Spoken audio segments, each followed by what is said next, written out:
बोले वृंदावन बिहारी लाल की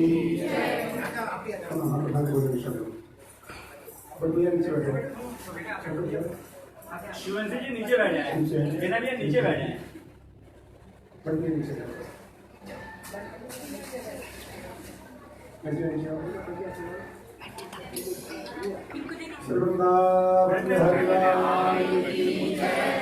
श्री राधा वल्लभ लाल की, श्री राधा रमण सरकार की, श्री गोपेश्वर महादेव की, श्री यमुना नर्मदा मैया की, श्री लालेश्वर सरकार की, श्री शिवनी के लाडले भगवान की, श्री देवौरी के गुरु रत्नेश्वर महादेव की।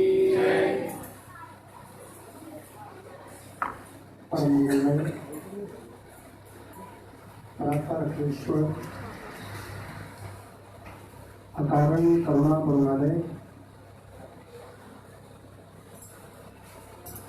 भक्तवांछा कल्पतरु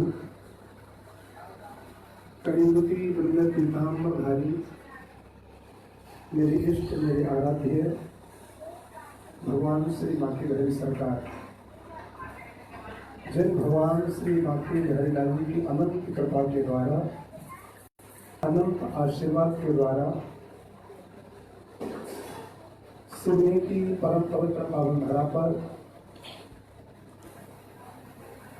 श्री राम कथा सेवा समिति परिवार एवं सिवनी में विराजित समस्त भगवान श्री बांके बिहारी के भक्त परिवार के द्वारा आयोजित श्री श्याम नृत्य के अंदर चल रहा है।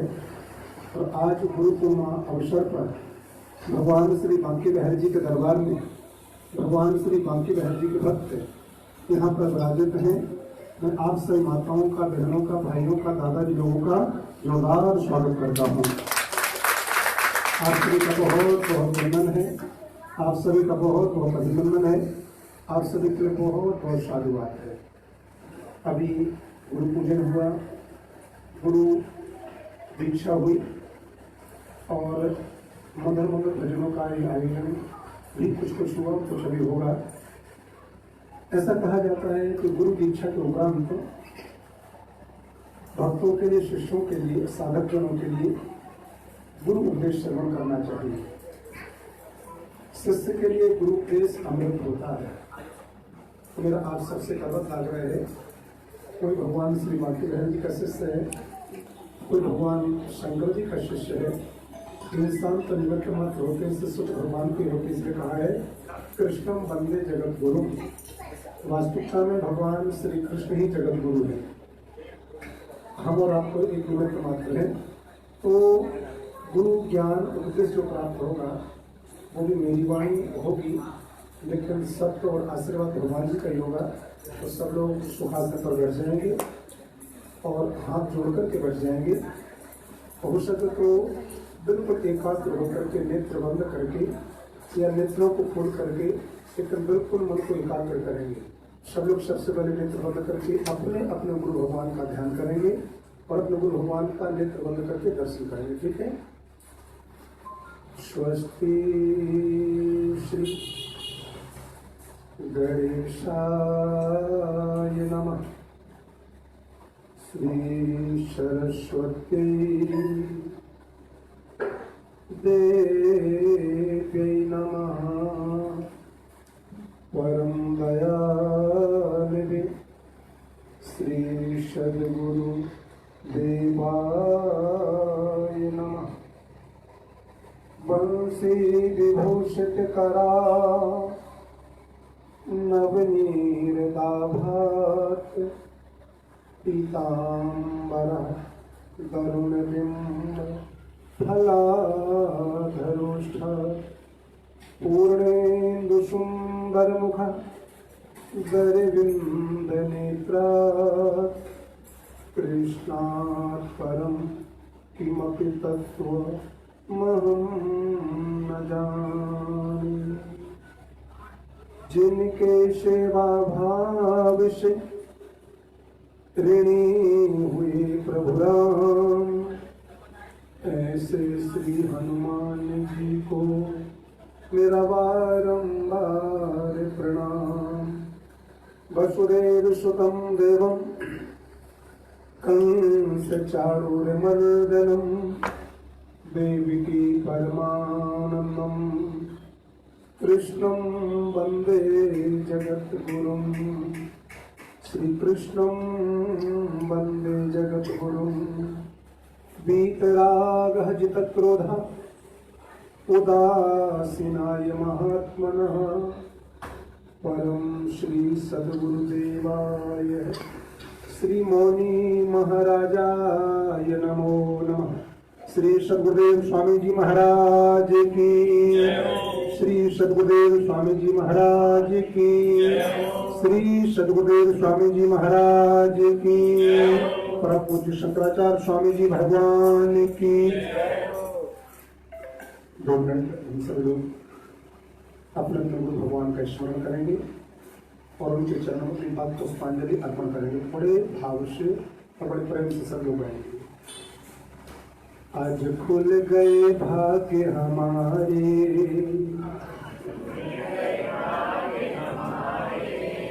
आज खुल गए भाग्य हमारे, हमने पाए सद्गुरु प्यारे। आज हमने पाए, आज खुल गए भाग्य हमारे, हमने पाए सद्गुरु प्यारे। आज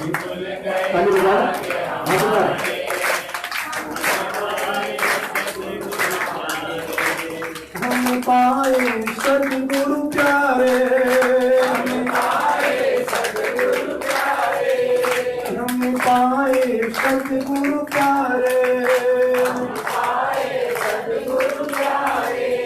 हमने पाए सद्गुरु प्यारे, हमने पाए सद्गुरु प्यारे, हमने पाए सद्गुरु प्यारे, हमने पाए सद्गुरु प्यारे। अब खुल गए भाग्य हमारे, हमने पाए सद्गुरु प्यारे।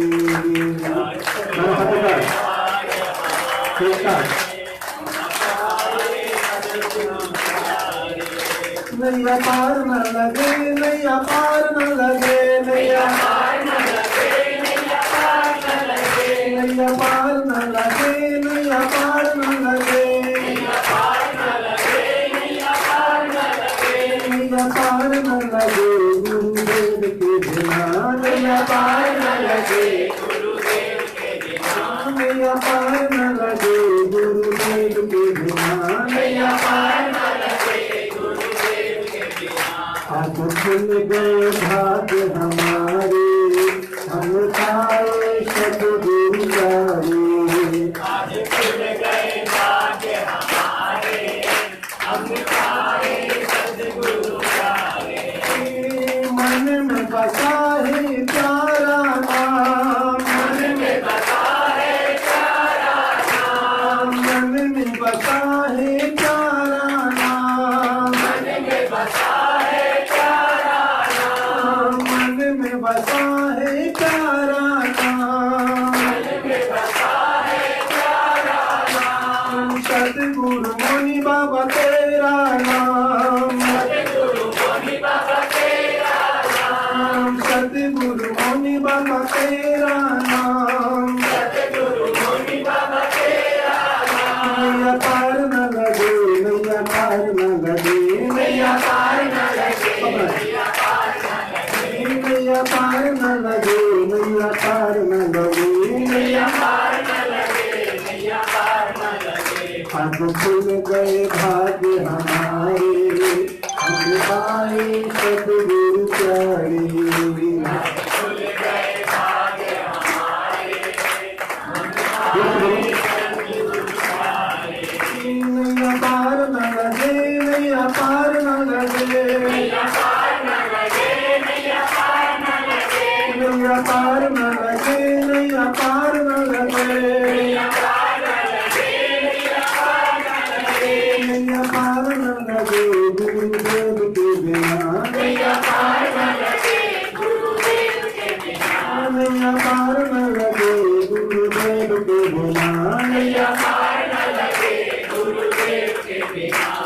खुल गए भाग्य हमारे, आज खुल गए,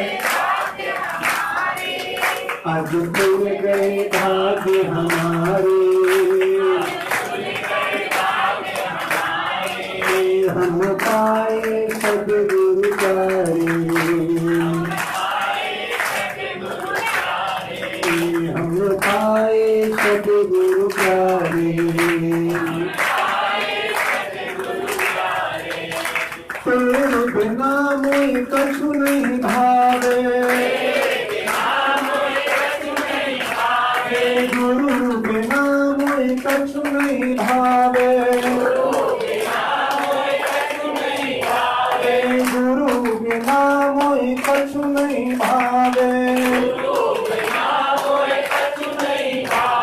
मेरी डोरी तेरे सहारे, मेरी डोरी तेरे सहारे, मेरी डोरी गुरु के सहारे, मेरी डोरी गुरु के सहारे, पार न लगे मेरा पार न लगे,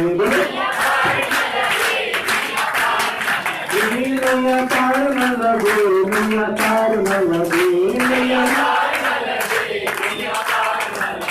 आज खुल गए भाग्य हमारे, हम पाए सद्गुरु प्यारे,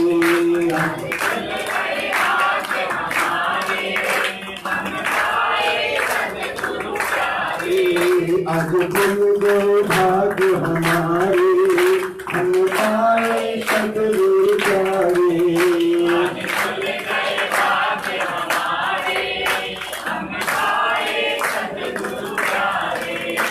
ताने मारे दुनिया वाले, ताने मारे दुनिया वाले, ताने मारे दुनिया वाले, ताने मारे दुनिया वाले, जीवन अब मेरा गुरु के सहारे, जीवन मेरा गुरु के सहारे, जीवन मेरा गुरु के सहारे, जीवन पार न लगे नैया पार न लगे, नैया पार न लगे, नैया पार न लगे, नैया पार न लगे, नैया पार न लगे, नैया पार न लगे, नैया पार न लगे, आज खुल गए भाग्य हमारे, हम पाए सद्गुरु प्यारे, आज खुल गए भाग्य हमारे, हम पाए सद्गुरु प्यारे, गुरुर्ब्रह्मा गुरुर्विष्णु गुरुर्देवो महेश्वरः, गुरुर्साक्षात् परब्रह्म तस्मै श्री गुरुवे नमः। ध्यानमूलं गुरुर्मूर्तिः, पूजामूलं गुरुर्पदं, मन्त्रमूलं गुरुर्वाक्यं, मोक्षमूलं गुरुकृपा, अखण्डमण्डलाकारं व्याप्तं येन चराचरं, तत्पदं दर्शितं येन तस्मै श्री गुरुवे नमः। हरि रूठे तो ठौर है, गुरु रूठे तो ठौर नहीं, हरि रूठे है तो ठौर है, गुरु रूठे तो ठौर नहीं, हरि रुष्टे हरस्त्राता, हरस रुष्टे हरिस्तथा, सर्वरुष्टे गुरु त्राता,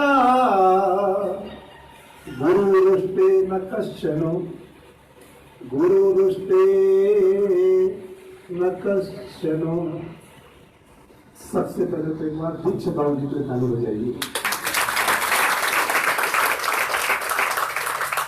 दूसरी बार हमारा निज परिवार के संस्थान रामकथा सेवा समिति को दो बार ताली बजाइए।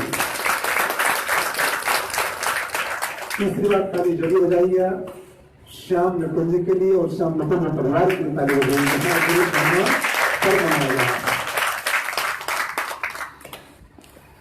हमने गुरुजनों से ही सुना है, बहुत कीमती बात बताने जा रहा हूं शीतल जी। हमने गुरुजनों से सुना है कि जिस स्थान पर भगवान शंकर जी 6 माह तक एक आसन पर बैठ करके अपनी साधना करते हैं सिद्धि प्राप्त करने के लिए। उस स्थान पर गुरु पूर्णिमा पर्व मनाया जाता है।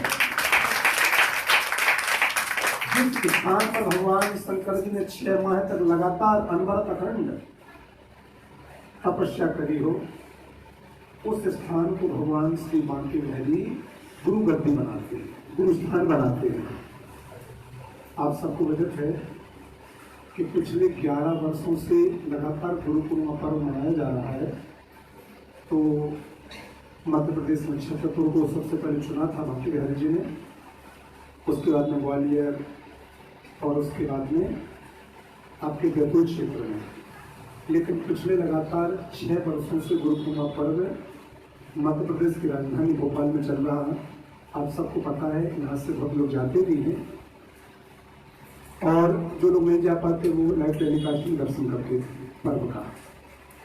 लेकिन इस बार भगवान श्री बांके बिहारी जी की मर्जी सिवनी में होगी, मुझे पता नहीं था और मैं यहाँ पर गुरु पूर्णिमा पर्व मनाने नहीं आया था। दीक्षित बाबू जी को मालूम है पिछले 5 दिन से मैं सो नहीं पा रहा हूँ। उसके पीछे बहुत बड़ा कारण है, जहाँ क्योंकि यहाँ तो गुरु पूर्णिमा पर्व का मैंने सपने में भी मैं आया था तो 4-5 दिन के लिए सब लोगों से मिलने के लिए, और उसमें पूरी राम कथा सेवा समिति और आदरणीय दीक्षित बाबू जी का विशेष वात्सल्य और विशेष प्रेमता। गुरु जी से आइएगा, हमारी समिति और हमारा परिवार सेवा करना चाहता है।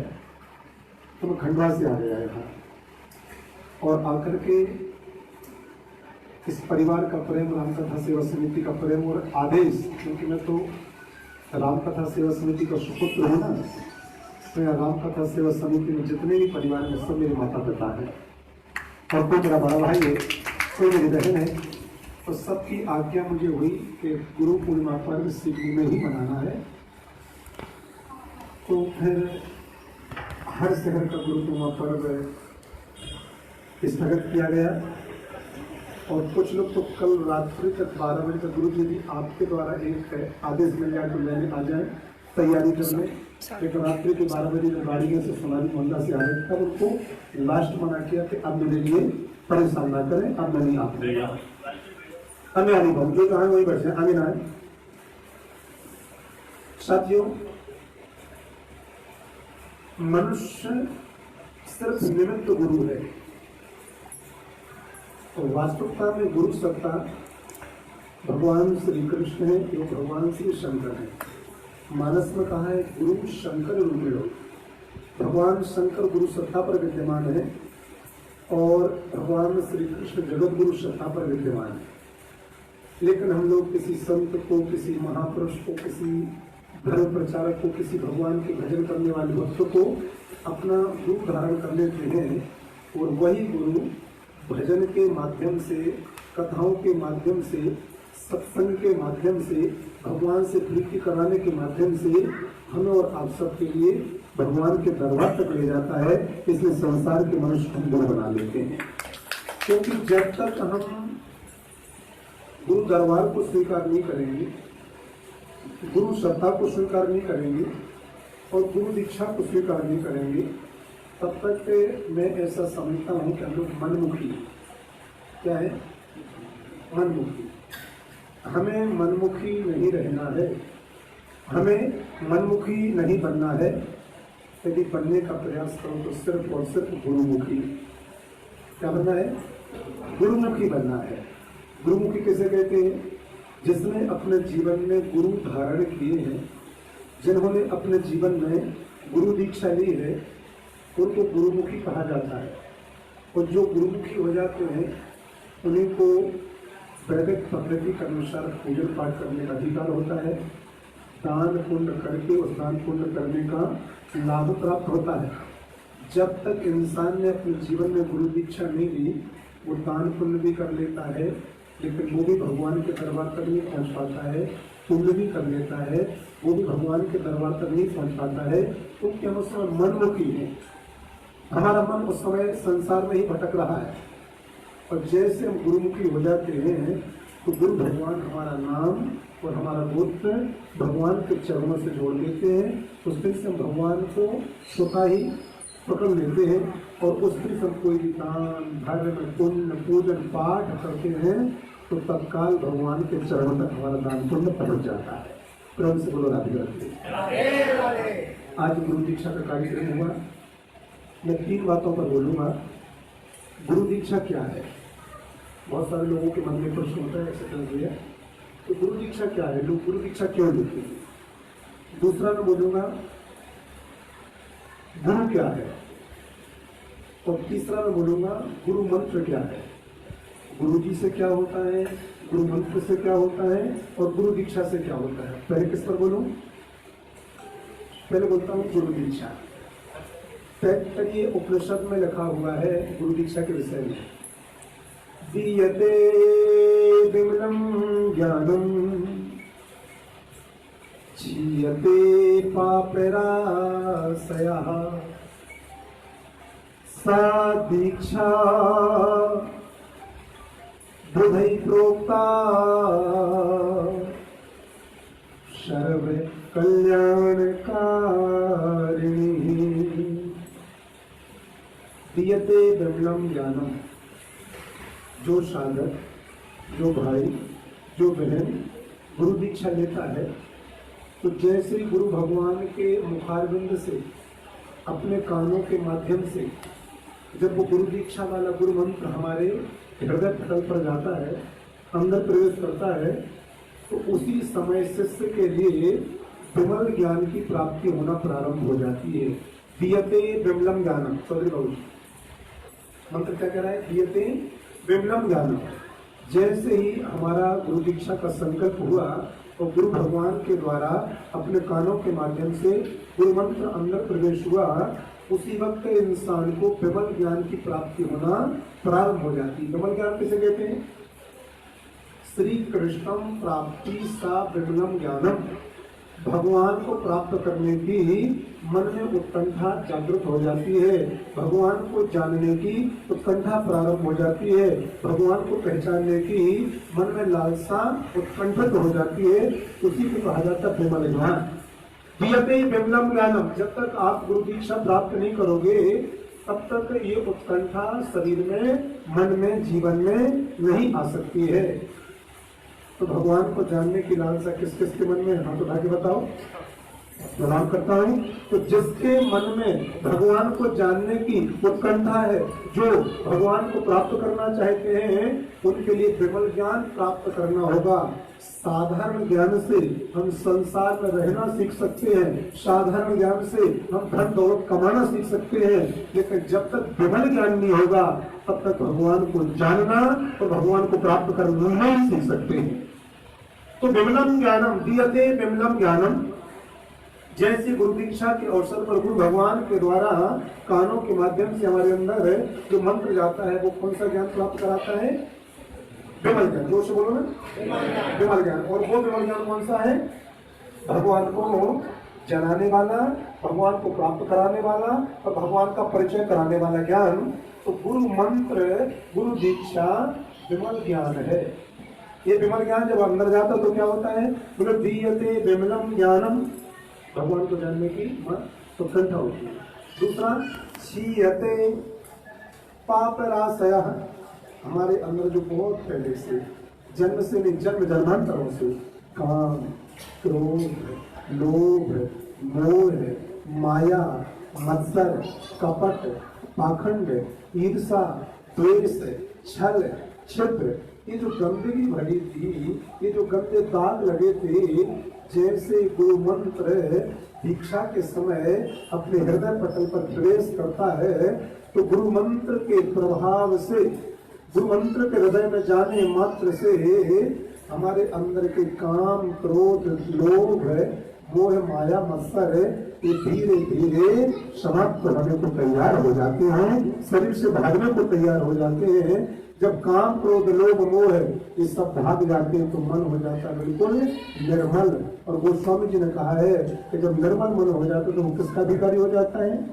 भगवान को पाने का। निर्मल मन जन सो मोहि पावा निर्मल मन जन, सो मोहि पावा मोहि कपट छल, छिद्र न भावा मोहे कपट छिद्र न भावा। तो गुरु मंत्र अंदर जैसे ही जाता है, हृदय इतना पवित्र हो जाता है कि गुरु मंत्र के प्रभाव मात्र से काम, क्रोध, लोभ, मोह, माया बिल्कुल समाप्त हो जाती है। ऐसा समझो गुरु मंत्र क्या है, जैसे कि कोई सफेद कपड़ा हो, कैसा कपड़ा हो, बिल्कुल सफेद कपड़ा हो और उस पर दाग लग गया हो। अब दाग लग गया तो कपड़े में भी दाग लग गया है, और विशेष करके सफेद कपड़े में कि वो दाग अच्छा नहीं लगता, वो पहना वो कपड़ा अच्छा नहीं लगता। तो जिस शरीर के अंदर दाग लग गए हैं, हृदय में दाग लग चुके हैं, वो भी अच्छा नहीं है, वो भी किसी को अच्छा नहीं लगता। कोई दागी व्यक्ति हो ना, तो दूसरे लोग उसको जानते हैं, दूसरे लोग उसको अलग से जो रखते हैं, दूसरे लोगों को जानता हूँ कैसे, क्योंकि अपन तो दागी व्यक्ति है ना। तो यदि किसी कपड़े में दाग लग गए हों तो कैसे छुटाते हैं, डिटर्जेंट से, साबुन से, सौंप से। तो ये जो गुरु मंत्र है, इसको डिटर्जेंट ही मानो, प्रेम से कोहरा दिलाती है। जोड़ते बोलो ना, अच्छा नहीं लग रहा क्या? ये जो गुरु मंत्र है, ये भी बिल्कुल डिटर्जेंट ही है, जिससे हृदय रूपी कपड़े में, इस शरीर रूपी वस्त्र में जो काम, क्रोध के दाग लगे हैं, जैसे गुरु मंत्र रूपी सावन को हम स्वीकार करते हैं, तो गुरु मंत्र रूपी सावन इस काम, क्रोध रूपी दागों को तत्काल समाप्त करके इस हृदय रूपी कपड़े को बिल्कुल परम पवित्र बना देते हैं। इसलिए प्रत्येक प्राणी के लिए गुरु दीक्षा जरूर लेना चाहिए, बिना गुरु दीक्षा के नहीं लेना चाहिए। गुरु दीक्षा किससे लेना चाहिए? जिससे महापुरुष के प्रति श्रद्धा हो गए, भगवान शंकराचार्य जी के प्रति, भगवान जगत गुरु जी के प्रति, भगवान महामंडलेश्वर एंड मंडलेश्वर के प्रति, या किसी संत, योगी, महात्मा, महापुरुष, या किसी कथावाचक, या किसी ब्राह्मण देव, या किसी आदर्शवादी पुरुष, या किसी सज्जन पुरुष, या किसी विद्वान पुरुष, या किसी ज्ञानी पुरुष। गुरु उनको बनाना चाहिए जिनसे हमें अपने जीवन में कुछ सीखने को प्राप्त हो गए, जिनको हम ही सिखाने लगे। समझना चाहिए कि गुरु योग्य नहीं है, क्योंकि तो नहीं सिखा रहा हो। तो जो जिससे हमें कुछ सीखने को मिले, हमारे लिए जो मार्गदर्शक के रूप में प्राप्त हो गए, उनको गुरु बनाओ। कथावाचक समाज में बहुत आते हैं, शहरों में बहुत आते हैं, और मंच पर धर्म प्रचार के माध्यम से बहुत अच्छे अच्छे उपदेश देकर जाते हैं। यदि उन पर श्रद्धा हो गए तो उनको गुरु बनाया करो। जो परंपरा से चले आ रहे हैं, पहले आपके दादाजी के गुरु थे, पिताजी के गुरु थे, आप उनसे भी गुरु दीक्षा ले सकते हैं। भजनानंदी पुरुष होना चाहिए, त्यागी पुरुष होना चाहिए, सबको समाधि में देखने वाला महापुरुष होना चाहिए। योगियों से दीक्षा ले सकते हो, संतों से दीक्षा ले सकते हो, लेकिन ध्यान रखना है उन गुरु भगवान को अपने जीवन में गुरु धारण करना जिनके दर्शन साल में कम से कम 2 बार तो हो सके। आगे बजाओ तुम महापुरुष को अपना गुरु बनाना, जीवन में उनको गुरु धारण करना जिनका दर्शन साल में कम से कम 2 बार। बहुत सारे शिष्य मुझे ऐसे बोलते भारतवर्ष में, गुरु जी क्या मैं दूसरी बार गुरु दीक्षा ले सकता हूँ? क्यों आपने ऊपर ले चुके हो क्या? बोले हाँ। तो आप क्यों ले रहे हो? बोले जब से गुरु दीक्षा ली आज तक ना गुरु जी मिले ना मैं गुरु जी से मिलने गया। अचानक कैसे वो मिले, मेरे घर के बगल में आए थे, वहाँ पर भीड़ लगी थी, उस भीड़ को देखकर मैं भावुक हो गया, और मैं भी जाकर के बैठ गया, और मैंने भी जाकर गुरु दीक्षा ले ली। अब वो कौन थे, कहाँ के थे, कैसे थे? बुंदेलखंड में बहुत अच्छा सूत्र है, गुरु बनाओ जान के और पानी पियो। हाँ, पानी छान के पियोगे तो सुरक्षित रहोगे, और गुरु के भी जानकर के बनाओगे तो बिल्कुल पवित्र बने रहोगे, बिल्कुल पवित्र बने रहोगे। अभी हमारे एक शिष्य हैं, वो शायद मुझे इस लाइव टेलीकास्ट पर जरूर सुन रहे होंगे। उनका नाम है ब्रजमोहन जी नाम है। पूरे क्षेत्र के लोगों को शैतान भैया के नाम से जानते हैं, आप लोग जानते हैं शत्रु भैया। हमारे परम आज्ञाकारी शिष्यों में से एक हैं। उन्होंने अभी गुरु दीक्षा 15 वर्ष पहले स्वीकार करी। और जिस दिन गुरु दीक्षा लेने मेरे पास आए, नेत्र सजल थे, गंगा यमुना की धारा बरस रही थी। बोले मुझे माफ करना, मैं पिछले 12 साल से आपकी परीक्षा ले रहा हूँ, क्योंकि बहुत पहले तुम मुझसे जुड़े थे। मैं पिछले 12 सालों से आपकी परीक्षा ले रहा हूँ और 12 सालों में मैंने आपको हरी झंडी दी है पास होने की कि आप पास हो, तब जाकर के मैंने आपको गुरु दीक्षा ले रहा हूँ आपसे। मैंने 12 साल तक आपको पढ़ा, मुझे बहुत अच्छा लगा, चलो मैं पास तो हो गया। 12 साल तक गुरुदेव मैंने एक एक कथा को आपकी सुनी, 24 घंटे की दिनचर्या आपकी देखी, दिन और रात में आपके साथ में रह करके मैंने आपको देखा आप क्या करते हो, क्या खाते हो, क्या पीते हो, लोगों से कैसा व्यवहार करते हो, आपका चरित्र कैसा है, आपका व्यवहार कैसा है, आपका परिवार कैसा है, आपकी भक्ति कितनी है, वास्तविकता में आप वृंदावन का बोलते हो, आप वृंदावन के हो या नहीं हो। बोले ऐसा करके मैंने 12 सालों में वृंदावन का आश्रम भी देख लिया, आपके द्वारा कथाओं का धर्म प्रचार भी देख लिया, आपकी दिनचर्या को भी देख लिया, आपके परिश्रम को भी देख लिया, आपके संभाव को भी देख लिया। तब जाकर के मुझे लगा कि हाँ, मेरे जीवन में मुझे मेरे गुरुदेव मिल गए। तो जाकर के उन्होंने गुरु दीक्षा दी। तो साथियों, गुरु बनाओ जान के और पानी पियो छान के। निश्चित रूप से बिल्कुल जैसे पानी को छान करके पान किया जाता है, गुरु भगवान को पहले अच्छे से जानो। गुरु दीक्षा लेने के 2-4 साल बाद आपको गिल्टी फील ना हो, आपको स्वयं को सोचने पर मजबूर ना होना पड़े। बहुत ध्यान सुनना, अरे वो तो ऐसे थे, मैंने गुरु दीक्षा क्यों ले ली, अब मैं गुरु बदलना चाहता हूँ। नहीं, भगवान ने 2 कान दिए हैं, 2 आंखें दिए हैं, 2 हाथ दिए हैं, 2 पैर दिए हैं। पहले जिस महापुरुष से जुड़ना चाहे तो पहले उसको अच्छे से देख लो।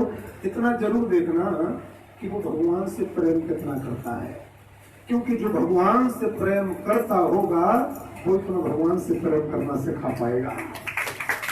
इसलिए जो भगवान से स्वयं प्रेम करता होगा, उस भगवान से प्रेम करने वाले प्रेमी को अपना गुरु बनाओगे तो वही आपको भगवान के पास तक ले जाएगा। लेकिन जिसका दिमाग केवल बिजनेस में, व्यापार में, शेयर मार्केट में चलता हो, यदि आप उनको ही केवल अपना गुरु बना लोगे तो वो आपको भगवान के पास तक नहीं ले जा पाएंगे, वो आपको वहीं सीमित कर देंगे। और वही हो जाएगा कि कौन सा है, कोई नरक में टेढ़ा टेढ़ा। व्यापारी गुरु हो और व्यापारी शिष्य हो। व्यापारी गुरु हो और व्यापारी शिष्य हो तो फिर स्वर्ग नहीं जा पाते, वैकुंठ नहीं जा पाते। फिर गुरु और शिष्य दोनों का नरक में ठेला होता है। कभी गुरु आएंगे, कभी शिष्य आएंगे, कभी शिष्य आएंगे, कभी गुरु आएंगे। तो हमको ये जरूर देखना है गुरु दीक्षा लेने के पहले कि गुरु कैसे हैं। गुरु भजन करने वाले हैं, गुरु भगवान से प्रेम करने वाले हैं, गुरु भगवान से हमें जोड़ने वाले हैं, और गुरु धरती माता पर धर्म का प्रचार करने वाले हैं। गुरु मनुष्य तो है, लेकिन मनुष्य होने के बाद उनमें मनुष्यता है या नहीं है, इस बात का विशेष ध्यान रखेंगे। तो ये हो गया गुरु दीक्षा का फल, जो हम भगवान के दरबार तक ले जाती है। ऐसा लिखा है शास्त्रों में कि जब तक हमारे जीवन में गुरु दीक्षा न हो गए तब तक दान पुण्य पूजन पाठ करने का, यज्ञ अनुष्ठान मंत्र जाप करने का, यज्ञ कथाओं में बैठने का हमें अधिकार प्राप्त नहीं होता है। दूसरा, गुरु मंत्र क्या है? गुरु मंत्र क्या करता है? आज हमारे 3 भाई बहनों के लिए गुरु दीक्षा प्राप्त हुई है, तो उनके लिए बता रहा हूँ।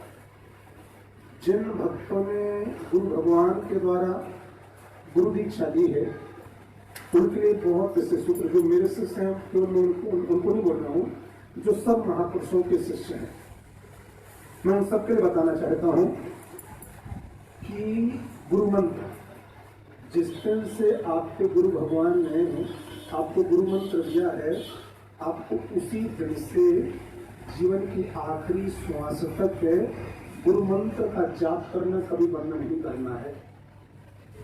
ये जो गुरु मंत्र है इस शिष्य के जीवन की सबसे बड़ी शक्ति है।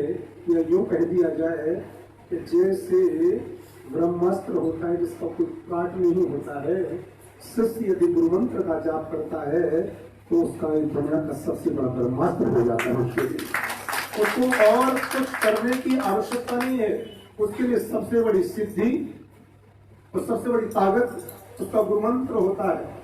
तो जिस दिन गुरु दीक्षा मिली हो, श्रद्धा भक्ति के साथ में जीवन की आखिरी श्वास तक उसके लिए गुरु मंत्र का जाप जरूर करना चाहिए। किसी चीज में कटौती कर दो डेली।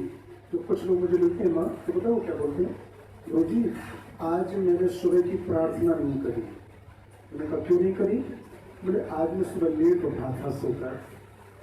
कुछ लोग और मिलते हैं, बोले गुरु जी आज मैंने सुबह भगवान का पूजन नहीं किया। हमने कहा क्यों? बोले आज मैं थोड़ा सा टेंशन में था, इसलिए आज हमने भगवान का सुबह का पूजन नहीं किया। ऐसे लोगों से मैं पूछता हूँ कि आज आप टेंशन में थे तो आपने भोजन नहीं करते? यदि आप आज लेट उठे थे तो आज आप सुबह का नाश्ता नहीं करते? लेट उठे तो भगवान का भजन का समय काट दिया, लेकिन नाश्ता करने का समय नहीं काटा। ये तो नाइंसाफी है ना। गुरु मंत्र आखिरी श्वास तक जपना है। उसमें भी श्रद्धा, उसमें भक्ति, उसमें भाव, उसमें भी पूरा प्रेम। लेकिन गुरुदेव भगवान ने मुझसे कहा इस आखिरी श्वास तक तो जपना ही है। लेकिन जो इंसान जिस दिन गुरु दीक्षा लेता है और उस दिन से लेकर पूरे 6 महीने तक 6 माह तक यदि गुरु मंत्र का जाप करता रहता है बिना खंडित किए, बिना नांगा किए, गुरु दीक्षा लेने के दिन से 6 माह तक पढ़ दिया अनवरत अखंड नित्य बिना खंडित किए जो गुरु मंत्र का जाप करता है, 6 माह में गुरु भगवान की कृपा से शिष्य के लिए वो गुरु मंत्र सिद्ध हो जाता है। प्रेम से प्रत्येक गुरु भगवान के शिष्यों के लिए बोल रहा हूं। 6 माह में यदि कोई बिना खंडित किए पूरी श्रद्धा, पूरी भक्ति, पूरे भाव के साथ में गुरु मंत्र का जाप करता है तो वो उसका गुरु मंत्र सिद्ध हो जाता है। और जब जिसका गुरु मंत्र सिद्ध हो जाता है वो जिससे इस वाणी से जो भी बोल देता है उसका वो काम हो जाता है। ऐसा गुरु भगवान ने कहा कि जिसका गुरु मंत्र सिद्ध हो जाता है, बबलू भैया, जिसका गुरु मंत्र सिद्ध हो जाता है उसकी वाणी सिद्ध हो जाती है। बिल्कुल वाणी सिद्ध। जिसके सिर पर हाथ रख दिया, जिससे जो बोल दिया उसका वही हो गया। और जिसने जो बोल दिया उसका कोई हो गया तो उसको हम क्या कहने लगते हैं? भैया वो तो बड़े प्रसिद्ध हैं, वो जैसा कह देते हैं कैसा होता है, जो बोल देते हैं वही होता है। तो जिसका गुरु मंत्र सिद्ध हो जाता है उसकी वाणी सिद्ध हो जाती है। तो जिसकी वाणी सिद्ध हो जाती है वो गुरुदेव भगवान के जैसा दुनिया में प्रसिद्ध हो जाता है। हम लोग संत महात्माओं को कहते हैं कि ये तो बड़े प्रसिद्ध संत हैं। उनकी प्रसिद्धि का जो राज होता है, उनकी प्रसिद्धि का राज होता है उनका गुरु मंत्र है। संत महात्मा, संत जन, महापुरुष जन अपने गुरु मंत्र को सिद्ध करके रहते हैं। उनका गुरु मंत्र सिद्ध हो है इसलिए उनकी वाणी सिद्ध हो गई और उनकी वाणी के बाद में उनका पूरा जीवन प्रसिद्धिमय हो गया। तो सचमुच वाणी सिद्ध करना चाहते हो और वाणी सिद्ध के माध्यम से दुनिया में प्रसिद्ध होना चाहते हो तो हे मेरी माताओं, हे मेरी बहनों, हे मेरे भाइयों, हे मेरे पिता तुल्य दादा तुल्य जनों, आप नियम से अपने गुरु मंत्र का जाप किया करो। जिन्होंने आज गुरु दीक्षा ली है वो भी गुरु मंत्र का जाप किया है। ठीक है। तो जिनको दुनिया में प्रसिद्ध होना है, महान बनना है, स्वनाम धन्य बनना है, उनके लिए गुरु मंत्र का जाप अत्यंत आवश्यक है। तीसरा गुरु क्या है? कितना तो बोलते हैं? सबसे पहला गुरु दीक्षा, दूसरा गुरु मंत्र और तीसरा गुरु। गुरु कौन है? गुरु किसे कहते हैं? बोलो ना। गुरु गुरु कौन है? आज के समय में कुछ तार्किक लोग हैं। तार्किक वो लोग कहते हैं तार्किकों की बात बोलूं, हमारे जैसे कपड़े पहनने वाले, हमारे जैसे भोजन करने वाले, हमारे ही जैसी लग्जरी गाड़ियों में घूमने वाले, हमारे जैसे जूते चप्पल मोजे पहनने वाले, हमारे जैसे बात और व्यवहार करने वाले आकर गुरु भगवान कैसे हो सकता है? मैं बहुत अच्छे से निवेदन करना चाहता हूँ, गुरु शब्द की व्याख्या तार्किक लोगों का विषय नहीं है। तार्किक लोग नहीं जान सकते। गुरु शब्द की व्याख्या एक कोई प्रेमी शरणागत जनों का विषय है। हम लोग गुरु भगवान की जब प्रार्थना करते तो क्या बोलते हैं? गुरुर ब्रह्मा गुरुर विष्णु गुरुर्देवो महेश्वरा गुरुर साक्षात् परब्रह्म तस्मै श्री गुरुवे नमः। गुरु कौन है? गुरु साक्षात भगवान ब्रह्मा, गुरु साक्षात भगवान विष्णु है और गुरु साक्षात भगवान शंकर है। लेकिन ये प्रार्थना अधिकांश पढ़े लिखे लोग भी करते हैं, जो पढ़े लिखे लोग नहीं होते वो भी करते हैं। लेकिन कभी इस बात पर चिंतन किया गुरु ब्रह्मा कैसे हैं, गुरु विष्णु कैसे हैं और गुरु भगवान शंकर कैसे हैं? किसी ने इस पर चिंतन किया अभी तक? किया है तो मैं प्रणाम करता हूँ, ना किया है तो आज बताने का मैं निवेदन करता हूँ। गुरु ब्रह्मा, ब्रह्मा का काम क्या है? बोलो ना, सृष्टि की संरचना करना। गुरु भगवान ब्रह्मा शिष्य के लिए हैं, क्यों? कि वो अपने शिष्य के अंदर संस्कारों की संरचना करते हैं। संस्कारों की संरचना शिष्य के जीवन में गुरु भगवान के द्वारा होती है। माता पिता प्रथम गुरु है, माता पिता प्रथम गुरु है, क्योंकि माता पिता ने हमारे लिए जन्म दिया है।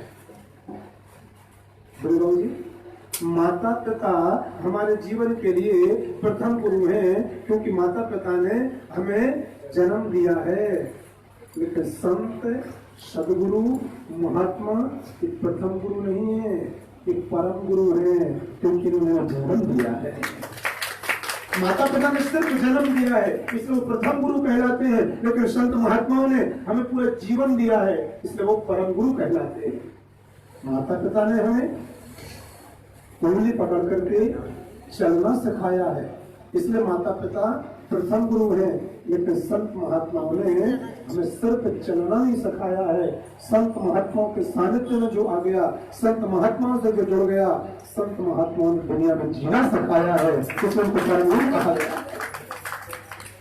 माता पिता ने जन्म दिया, माता पिता ने उंगली पकड़ करके चलना सिखाया, लेकिन संत महात्माओं के सानिध्य में आने वाले शिष्य के लिए उन संत महात्माओं ने जीना सिखाया है और संस्कारों का संरचना करिए, इसलिए ब्रह्मा है।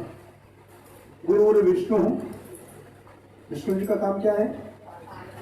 विष्णु जी का काम है पालन करना। गुरु जी विष्णु जी कैसे हो गए? ब्रह्मा रूपी गुरु ने शिष्य के जीवन में जो संस्कारों की संरचना करी थी, संस्कारों की संरचना तो कर दी। जैसे कोई पेड़ लगा दिया और उसको यदि सिंचित ना किया जाए, पोषण ना किया जाए, तो वो पौधा अंकुर, वो बीज, वो जो संचित किया उसको क्या संरचन, वो अंकुर भी नहीं हो पाएगा। मान लो अंकुर भी हो जाएगा तो वो बड़ा पौधा नहीं बन पाएगा, तो तोड़ देगा, तो सूख जाएगा।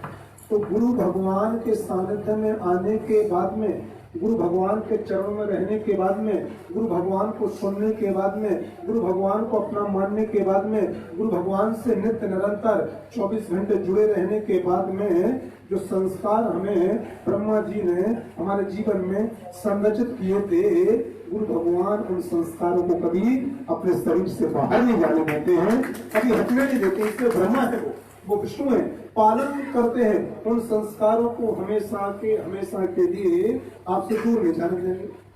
आपने गुरु दीक्षा ले ली, 2 साल तक गुरु जी का दर्शन नहीं किया तो आप जैसे पहले थे वैसे हो जाओगे। लेकिन गुरु दीक्षा ले ली और आप 2 महीने में, 3 महीने में, 4 महीने में दर्शन करते रहोगे यदि, और गुरु भगवान की वाणी सुनते रहोगे यदि, गुरु भगवान के संपर्क में बने रहोगे यदि, उनके आदेशों का पालन करते रहोगे यदि, तो जो संस्कार गुरु दीक्षा के समय उन्होंने आपके अंदर विद्यमान किए थे वो संस्कार आपके बढ़ते जाएंगे, खत्म नहीं होंगे, क्योंकि हम उनसे दूरी नहीं हो पाए। तो गुरु कौन हो गए? विष्णु। क्यों? संस्कारों का पोषण करते हैं। तीसरा लिए, तीसरा गुरुदेवो महेश्वर। भगवान शंकर जी का काम क्या है? तमोगुण के अधिष्ठात्र वेद है। समय पूरा हुआ तो यहां से विदाई कराते हैं, संहार के देवता है। तो गुरुदेव भगवान भी संहार के देवता है शिष्य के लिए। भगवान शंकर है। क्यों? संसार में आ तो गए लेकिन आने के बाद में भगवान के दरबार तक जाया कैसे जाता है? ये गुरु भगवान शंकर रूप धारण करके ये हमको ज्ञान प्रदान करते हैं, इसलिए शंकर है। संस्कारों का संचय करते हैं इसलिए ब्रह्मा है। संस्कारों का गुरु भगवान पोषण कराते हैं इसलिए विष्णु है। और संसार से विदाई लीला कैसे ली जाए? विदाई तो सब लेते हैं, आया है सो जाएगा। राजा रंग फकीर, लेकिन एक सिंहासन चढ़ चला, एक बंधा जंजीर। जाते सब हैं लेकिन जाओ तो परीक्षित के जैसे जाओ। परीक्षित को मालूम पड़ गया था कि मुझे 7 दिन बचे हैं, इन 7 दिनों में जाना है। यदि वो चाहता तो 24 घंटे पत्नी के साथ नहीं बना रहता, वो चाहता तो 24 घंटे भोजन नहीं करता रहता। लेकिन धन्य परीक्षित, जब उनको मालूम पड़ा कि मेरे पास में केवल 7 दिन बचे हैं, तो राजा परीक्षित पहुंचे गंगा के तट पर, शुक्र काल की पावन धरा पर, और भगवान श्री सुखदेव जी से पूछा, अतः पृच्छामि संसिद्धं योगिनां परमं गुरुं पुरुषस्य यत् कार्यम म्रियमाणस्य सर्वथा। हे गुरुदेव भगवान, मेरे पास केवल 7 दिन बचे हैं, इन 7 दिन में कोई ऐसा मार्ग बतला दीजिए जिससे जब मैं यहाँ से जाऊं तो मुझे केवल और केवल भगवान के श्री चरणों की प्राप्ति हो गए। तो जिसके जाने का मार्ग प्रशस्त हो गए वो गुरु कराते हैं, और जाने का मार्ग जो गुरु प्रशस्त कराते हैं वही गुरु शिष्य के लिए भगवान श्री शंकर है। तो गुरु भगवान को कभी साधारण इंसान मत माना करो। आज दुनिया वालों के लिए आपके गुरु एक महात्मा हो सकते हैं, दुनिया वालों के लिए आपके गुरु एक महापुरुष हो सकते हैं, दुनिया वालों के लिए आपके गुरु एक धर्म प्रचारक हो सकते हैं, दुनिया वालों के लिए आपके गुरु एक कथावाचक हो सकते हैं, दुनिया वालों के लिए आपके गुरु एक ब्राह्मण देवता हो सकते हैं, दुनिया वालों के लिए आपके गुरु एक विशिष्ट कैटेगरी के महापुरुष हो सकते हैं। लेकिन शिष्य के लिए गुरु कभी साधारण इंसान नहीं, महापुरुष नहीं, एक विशिष्ट कैटेगरी का महापुरुष नहीं। शिष्य के लिए जिन गुरु से गुरु मंत्र प्राप्त किया है, जिनको अपना गुरु स्वीकार किया है, शिष्य के लिए गुरु केवल और केवल भगवान होना चाहिए, केवल भगवान होना चाहिए। गुरु नानक देव जी ने अपनी वाणी में कहा है, जे सौ चंदा उगवे सूरज चढ़िया हजार, तेते चानन होनी दिया गुरु बिन घोर अंधार, गुरु बिन घोर अंधार। तुम्हारे ऊपर जे सौ चंदा उगवे, 100 चंद्रमाओं की कृपा तुम्हारे जीवन में एक साथ हो जाए। एक चंद्रमा कितना प्रकाश देता है, कितनी शीतलता देता है? एक चंद्रमा नहीं, गुरु नानक देव जी ने कहा 100 चंद्रमा, 100 चंद्रमा मिलकर के तुमको शीतलता प्रदान करे, और सूरज चढ़िया हजार, देखो भैया 1000 सूर्य भगवान के बराबर तुम्हारे जीवन तेज आ जाए। एक सूर्य भगवान का तेज इतना हो जाता है कि उस तेज को संभाल नहीं पाते। लेकिन गुरु नानक जी ने गुरु तत्व की व्याख्या करी, गुरु सत्ता की परिव्याख्या करी। जे सौ चंदा उगवे सूरज चढ़िया 1000, 100 चंद्रमाओं की शीतलता तुम्हारे जीवन में आ जाए, 1000 सूर्य भगवान का तेज तुम्हारे जीवन में आ जाए, इन सब के बावजूद यदि आपके जीवन में गुरु कृपा नहीं है, आपके जीवन में गुरु सेवा नहीं है, आपके जीवन में गुरु प्रेम नहीं है, आपके जीवन में गुरु तत्व नहीं है, आपके जीवन में गुरु मंत्र नहीं है, आपके जीवन में गुरु दीक्षा नहीं है, तो आपका जीवन बिल्कुल अंधकार में है। जैसे चंदा उगवे सूरज चढ़िया 1000, लेकिन एते चानन हानि दिया, गुरु बिन घोर अंधार। अंधार मतलब अंधकार। जिसके जीवन में गुरु रूपी सत्ता नहीं है, उसका जीवन तो बिल्कुल अंधकार में है। प्रारब्ध में जो मिला था उसी का उपयोग कर लोगे, उसी को खा लोगे, उसी को पी लोगे, उसी के ऐश्वर्य में जीवन जी लोगे, लेकिन गुरु कृपा नहीं होगी तो आगे कुछ भी प्राप्त होने वाला नहीं है। प्रेम से कहो राधे राधे। तो गुरु कौन है? गुरु कौन है? गुरु साक्षात ब्रह्मा विष्णु महेश है, और गुरु भगवान की आज्ञा का पालन करना प्रत्येक शिष्य का परम धर्म है। मानस में तो ऐसा कहा गया है कि सबसे सेवक धर्म कठोरा, सबते सेवक, बोलो ना, सबते सेवक धर्म कठोरा, सबते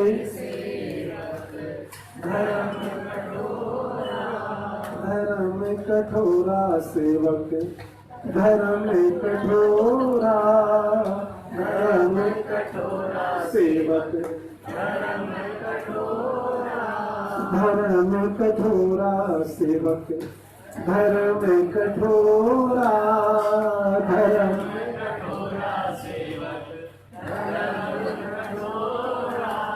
सबते सेवक धर्म कठोरा, सबते सेवक धर्म कठोरा। तो जो सेवक धर्म होता है, सेवक मतलब शिष्य धर्म, इस शिष्य धर्म में पुलिस भैया बहुत कठिन होता है।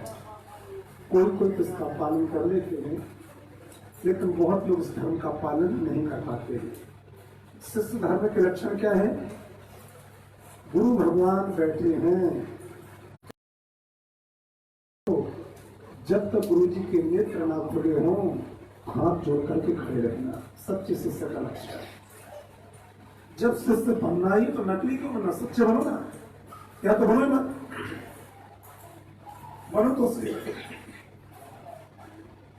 शिष्य का पहला लक्षण, गुरु भगवान यदि समाधि में है, ध्यान में है, पूजन में है, आप गुरु भगवान का दर्शन करने आए हो, बिल्कुल जहां से आपको गुरु दर्शन हो जाए वहीं हाथ जोड़कर खड़े हो जाओ। गुरु भगवान यदि आपके ऊपर कृपा की दृष्टि डाल देंगे, आपको दृष्टिपात कर देंगे, तो आप अपने आप को इतना सौभाग्यशाली मानना कि गुरु भगवान ने मुस्कुरा करके मेरी ओर देखा, मतलब आज मेरे जीवन में अमृत की वर्षा हो गई, अमृत की वर्षा। यदि गुरु भगवान एक बार मुस्कुरा करके शिष्य के ऊपर अपनी दृष्टिपात करते हैं, तो मानना चाहिए कि आज मेरे ऊपर अमृत वर्षा होगी, अमृत वर्षा। गुरु भगवान के चरणों प्रणाम करके खड़े हो जाना चाहिए। यदि गुरु भगवान कहें तो बैठो, गुरु भगवान ना कहें तो बिल्कुल मत बैठो। यदि उन्होंने कहा है तभी बैठना। गुरु भगवान कोई बात बोले उसको अंजलि फैला करके तत्काल स्वीकार करना, गुरु भगवान की आज्ञा का पालन होगा। ये जो धर्म है ना, ये बहुत कठिन है। गुरु के अंदर यदि कभी कोई विकार देखे, कोई वासना देखे, तो उसको भी आप भगवान से जोड़ देना। यदि गुरु के अंदर आपको लोभ देखे, लोभ, तो आप गुरु को गलती मत निकालना, आप लोगों की निंदा मत करने लगना, आपकी दीक्षा खंडित हो जाएगी। गुरु के प्रति जहां अश्रद्धा आई कि गुरु शिष्य का संबंध उसी दिन खत्म हो गया। यदि आपको आपके गुरु जी ने थोड़ा बहुत लोग देखे, तो आप उनको बामन भगवान मान लेना, प्रेम से बोलो राधे राधे। आगे बढ़ा जोर से यदि गुरु भगवान से थोड़ा बहुत लोभ दिखे तो आप उनमें अश्रद्धा मत रखना, आप उनके प्रति गलत भाव मत रखना। बस भाव की ही तो बात है, चाहे पॉजिटिव हो जाए चाहे नेगेटिव हो जाए।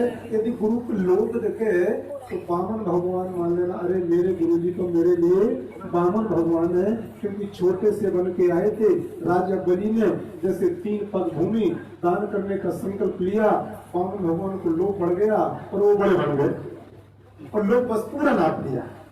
हाँ, तो एक एग्जाम्पल था ऐसे गुरुजी ने, इसके अलावा और भी कोई लोग देखे, क्योंकि गुरुजी शिष्य के लिए भगवान है लेकिन वो भगवान नहीं है, वो भगवान के वो भी शिष्य है, वो भी किसी के शिष्य है।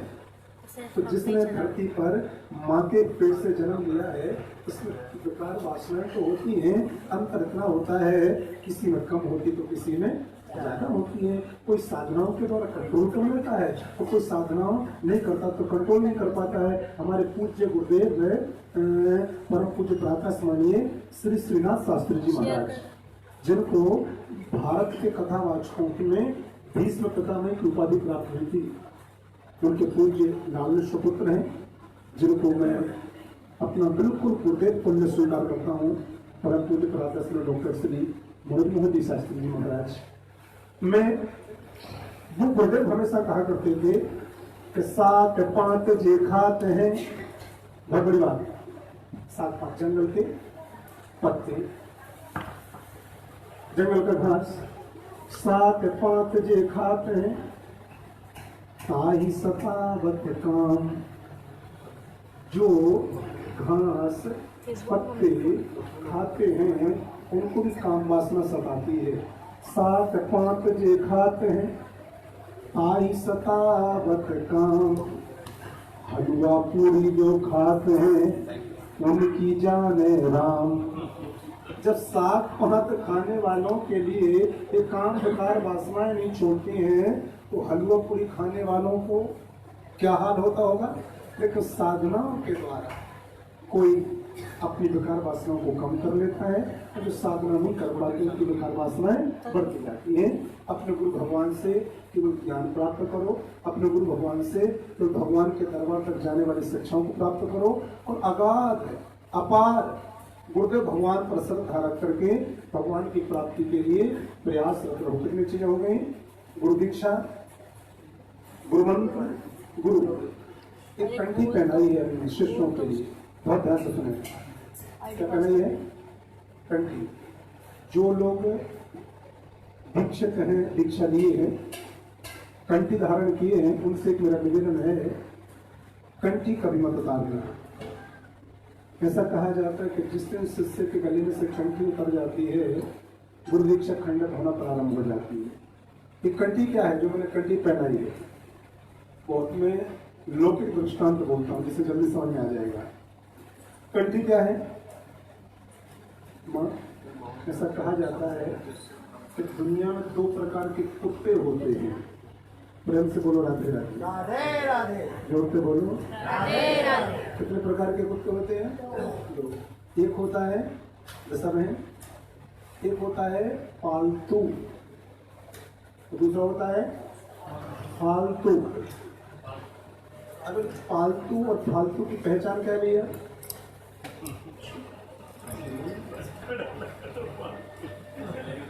फालतू की तो कोई पहचान होती है, रोड पर, गली में, दरवाजे के सामने वो घूमते रहते हैं, लेकिन फालतू की एक बड़ी पहचान होती है, उसके गले में पट्टा बना होता है।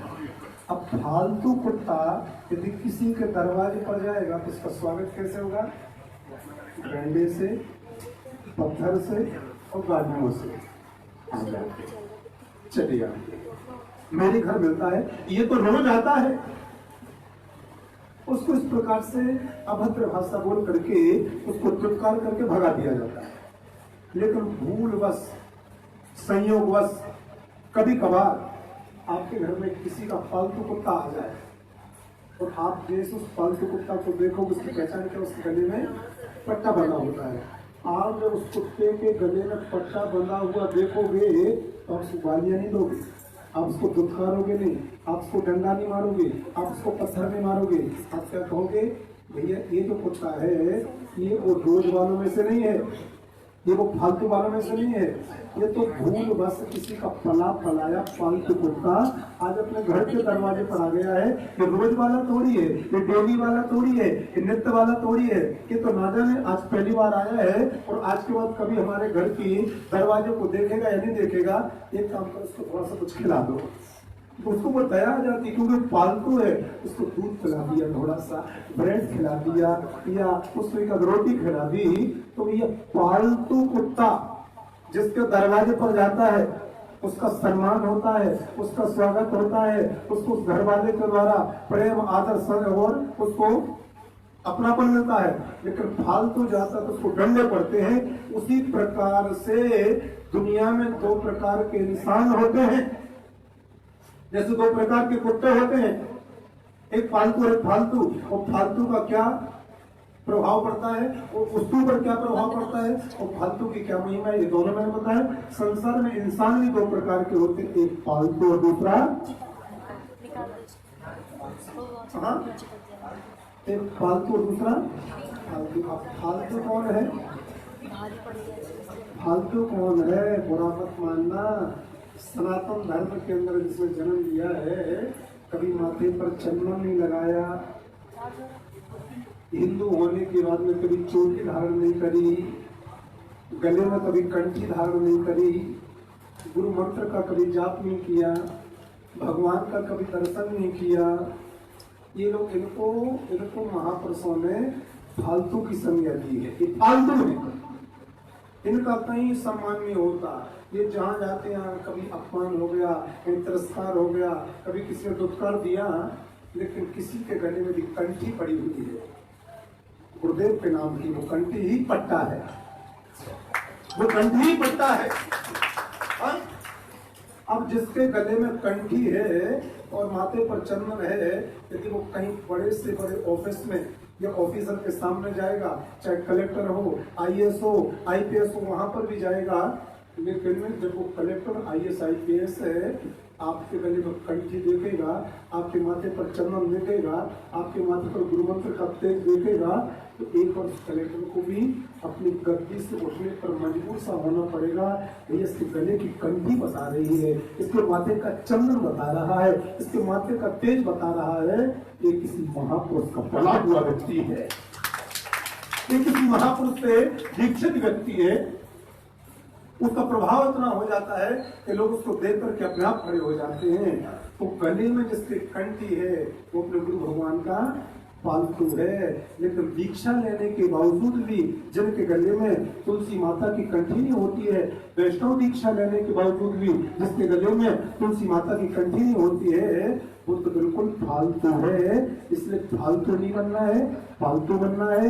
जहां जाओगे वहां सम्मान मिलेगा और भगवान के दरबार में जल्दी जाने का मौका प्राप्त होगा। साथियों, ये गुरु दीक्षा, गुरु मंत्र और गुरुदेव जी की महिमा मुझे बहुत बड़ा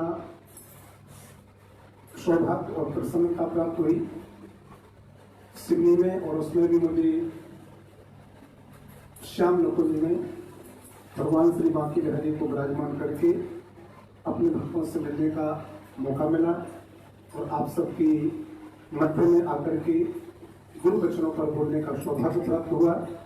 मैं भगवान श्री बांकी बिहारी जी से प्रार्थना करता हूँ, हे मेरे जगत गुरु भगवान श्री बांकी बिहारी, हे मेरे प्राणेश्वर, मेरे बांकी बिहारी जी, जो भक्त आप जिस मनोकामना को लेकर, जिस भावना को लेकर, जिस भक्ति को लेकर के, जिस प्रेम को लेकर के इस दरबार में विराजमान है, हे मेरे नारेश्वर सरकार, हे मेरे बांकी बिहारी सरकार, प्रत्येक शिष्य के जीवन में अखंड अपार गुरु कृपा हो, कोई भी गुरु कृपा से वंचित न रहे, सबके जीवन में प्रेम हो, सबके जीवन में धर्म हो, उस संत गुरु महापुरुषों के प्रति सबकी आस्था बढ़े, यही कहता हुआ।